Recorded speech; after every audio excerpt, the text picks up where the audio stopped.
Vice President Agnew resigns on this date. Welcome back to On This Day. Today's date is October 10th, 2023. It is the 283rd day of the year. There are 82 days left in 2023. It is the 41st Tuesday in the 41st week and the 18th day of fall. You got 72 days left until winter. Today is Angel Food Cake Day. National Angel Food Cake Day is on October 10th, and the website suggests that you use a mixer to bake this delicious delight. That's what it says, use a mixer to bake this delicious delight. My wife makes cookies for her YouTube channel, and she's got a pretty good mixer. I've never seen it bake anything yet.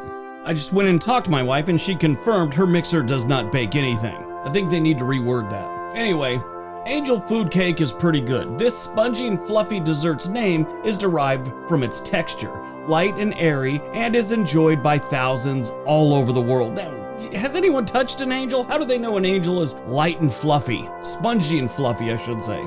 I'm moving on. We're gonna see what else happened on October 10th. 1913, U.S. President Woodrow Wilson triggers the explosion of the Gamboa Dike, completing major construction on the Panama Canal. Now, obviously, he did this on purpose. It was a ceremonial thing. The way I said it originally sounds like he made a mistake and triggered a massive explosion. No, he was there for a reason. 1933, a United Airlines Boeing 247 is destroyed by sabotage, the first such proven case in the history of commercial aviation. 1957, U.S. President Dwight D. Eisenhower apologizes to the finance minister of Ghana after being refused service in a Delaware restaurant. Now, this was during the whole civil rights thing, and, we weren't at the point we are here in the United States. Obviously, being from Ghana, he was black, and they say that's why he was turned away. As you can imagine, this was pretty embarrassing for the United States and poor President Eisenhower, who had to clean up the mess. 1973, U.S. Vice President Spiro Agnew resigns after being charged with evasion of federal income tax. Spiro Agnew, a vibrant political figure and vice president under Richard Nixon, tendered a sudden and historic resignation on October 10, 1973, amidst a whirlwind of tax evasion charges and allegations of financial malfeasance. Agnew was known for his abrasive rhetoric against Vietnam War protesters and an undeniably combative political persona, encountered a pretty bad situation that propelled him into becoming the first vice president to resign due to criminal allegations in the history of the United States. Investigations that peeled back the layers on his financial dealings revealed unsavory conduct during his time as a Baltimore County executive and subsequent Maryland governor, laying a tumultuous backdrop for his vice presidential woes. The criminal charges enveloped Agnew were not merely confined to tax evasion, but spanned across accusations of bribery, conspiracy, and extortion. As the investigation went on, they found that he was taking bribes from contractors during his service in Maryland, and he carried these corrupt practices during his vice presidency. A negotiated plea bargain led Agnew to pleading no contest to one felony charge of tax evasion, which allowed him to avoid incarceration. He was hit with a fine and put on probation. Even though he took the plea bargain, he still claimed that he was innocent of bribery and extortion. His abrupt exit from the vice presidency injected an additional layer of complexity and chaos into the already unstable and scandal-ridden political environment of the 1970s. They were right in the middle of the Watergate scandal when this happened. In the wake of Agnew's resignation, the application of the 25th Amendment of the United States Constitution played a crucial role, providing the mechanism to nominate Gerald Ford as the subsequent vice president. After gaining confirmation from both the Senate and the House of Representatives, Ford assumed the vice presidency on December 6, 1973. Ford's role would pivot monumentally when, in less than a year, he would accede to the presidency following Richard Nixon's resignation. That's why a lot of people claim that Gerald Ford was the accidental president. 2018, Hurricane Michael makes landfall in the panhandle of Florida as a catastrophic Category 5 hurricane. It kills 57 people in the United States, 45 in Florida alone, and causes an estimated $25.1 billion in damages.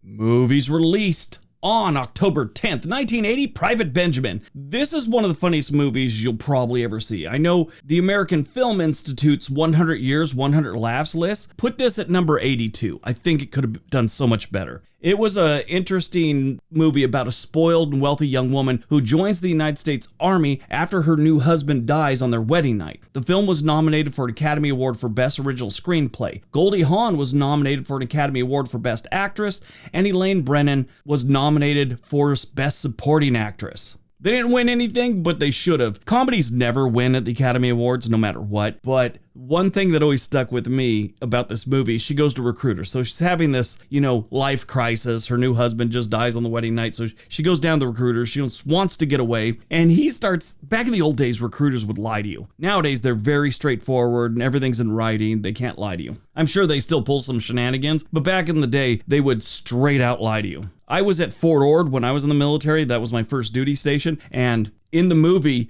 he says, you could go to Fort Ord, California, where you get your own condo on the beach and sailing lessons. And he had this brochure of soldiers on little tiny sailboats. It was hysterical. Trust me, nothing like that goes on at Fort Ord, California. It's no longer there. It's now a college, but you get what I mean. If you want an older comedy, 1980, what is it? It's 43 years old now. It's definitely pretty good.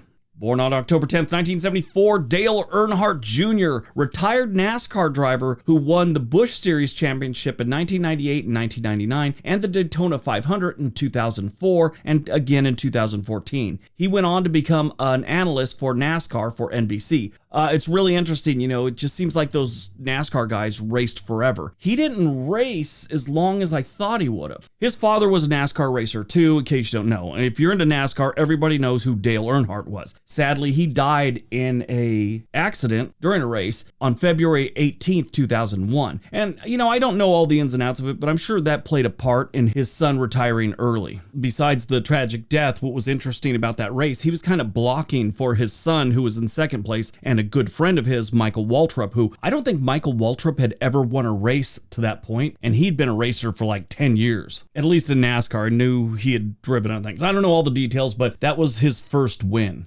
Died on this day, 2004, Christopher Reeves, star of the 1978 Superman movie, who was tragically paralyzed in a 1995 horse riding accident. He received a Screen Actors Guild Award in 1998 and a Lasker Award in 2003. He discovered his love for acting at age 9 when he was in an amateur play. Katharine Hepburn helped him get his role in the 1975 Broadway play, A Master of Gravity. He was good friends with Robin Williams. They went to Juilliard together. While Christopher Reeves was in the hospital, Robin Williams came to visit him, but in true Robin Williams fashion, he didn't just come as Robin Williams. He came in the whole hospital garb with a mask and everything and claimed he was a German doctor and he was there for the proctology exam. They say poor Christopher Reeves couldn't figure out what was going on. He's like, I'm paralyzed, right? I can't roll over. As you can imagine, Christopher Reeves had all kinds of problems related to his being paralyzed, and he went to one of his son's hockey games on October 9th, but that night went into cardiac arrest. He had all kinds of antibiotics in his system for an infection he had, and he fell into a coma and eventually passed away.